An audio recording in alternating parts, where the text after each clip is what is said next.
و بعد از 16 کیلومتر مسیر میرسید به این رستوران که هم غذا داره، هم ماهی داره، هم انواع مربا و ترشی و ایشون هم صاحبشونن.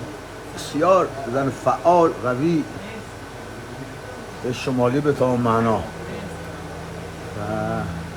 حتما از مرباهاشون بخرید چون فوق العاده خوشمزه است. ترشی هاشو من هنوز تست نکردم، قرار تست کنم و جای خوابیدن هم داره. ماهی هم اینجا تازه میده بهتون.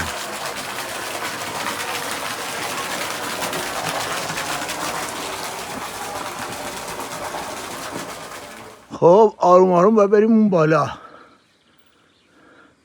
چون میره به طرف در واقع روستای شانه تراش. خیلی جای قشنگ و زیباییه.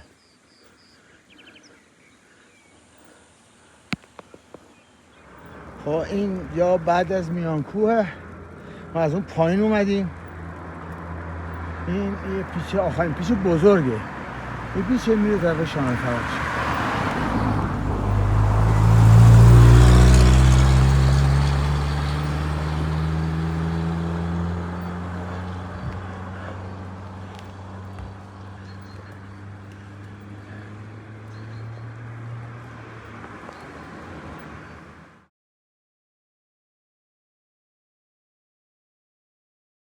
اینجا دیگه نزدیک های آخر سفرمونه، به روستای شانه تراش رسیدیم.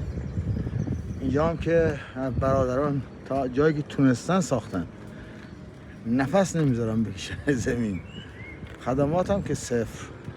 آب برق گاز میدن دیگه، برگشت دیگه ولش کن، مهم نیست دیگه.